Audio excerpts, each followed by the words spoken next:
1987년 413호원 조치 이후 민중의 거대한 역습 6월 항쟁의 불꽃. 1. 우릴 무시했어?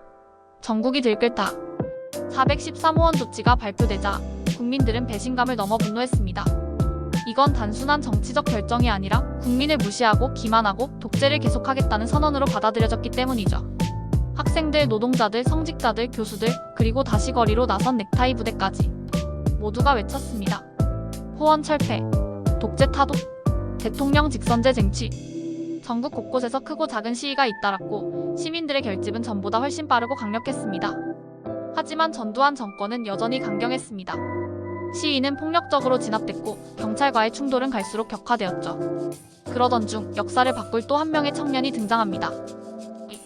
이한열 그리고 한 장의 사진. 6월 9일 연세대학교 학생 이한열은 교내 시위 도중 경찰이 쏜 최루탄에 머리를 맞고 쓰러졌습니다. 그의 머리는 터졌고 피를 흘린 채로 부축받아 나오는 사진은 전국으로 퍼졌습니다. 그 사진 한 장. 피 묻은 청바지, 흰 셔츠, 구급차도 없는 현실. 국민들은 다시 울고 분노하고 일어났습니다. 이한열은 끝내 의식을 되찾지 못한 채 한 달 뒤 세상을 떠납니다. 그의 죽음은 박종철의 죽음과 함께 민주주의를 향한 국민의 의지를 결집시키는 상징이 되었습니다. 3.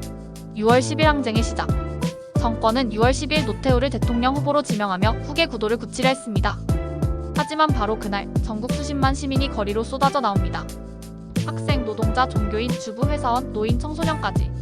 이날부터 시작된 시위는 전국 37개 도시에서 약 20일간 이어졌고 총 참가 인원은 500만 명이 넘는 대한민국 역사상 가장 거대한 시민 저항 운동으로 기록됩니다. 시민들은 꽃과 손수건으로 최루탄에 맞섰고 서로에게 물을 건네며 함께 싸웠습니다. 누군가는 구급약을, 누군가는 주먹밥을 만들며 거대한 광장의 주인이 되었죠. 4. 그리고 6월 29일 항복의 순간. 전두환은 끝까지 버티려 했지만 국제사회, 재계, 정치권의 압박이 동시에 몰려들기 시작합니다. 마침내 6월 29일 노태우는 전격적으로 629 선언을 발표합니다. 대통령 직선제 개헌을 수용하겠습니다. 언론의 자유를 보장하고 김대중 등 정치인들의 활동도 허용하겠습니다. 독재 정권의 공식 항복 선언이었습니다. 직선제 쟁취라는 국민의 요구가 마침내 수용된 순간 대한민국 민주주의의 결정적 분기점, 바로 그날이었습니다. 그날 이후 민주주의의 씨앗이 자라다. 1987년 10월 27일 대통령 직선제를 골자로 한 새헌법이 국민투표를 통해 채택됩니다. 그리고 12월 16일 대한민국 역사상 처음으로 국민이 직접 대통령을 뽑는 선거가 실시됩니다. 비록 선거 결과는 군의 후계자 노태우였지만 그것은 국민이 직접 뽑은 대통령이라는 점에서 근본적으로 달랐습니다.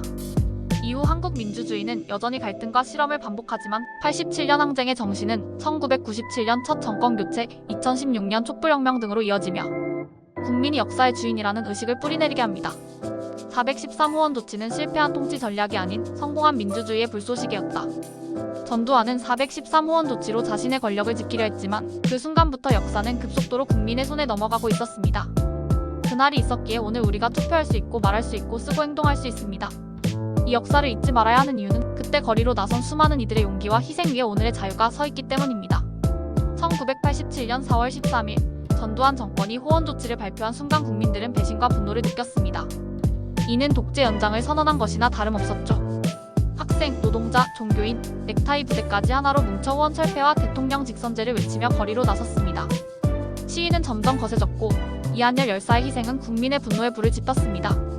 6월 항쟁은 전국으로 확대되어 마침내 6월 29일 정권은 굴복하며 직선제 수용을 선언했습니다.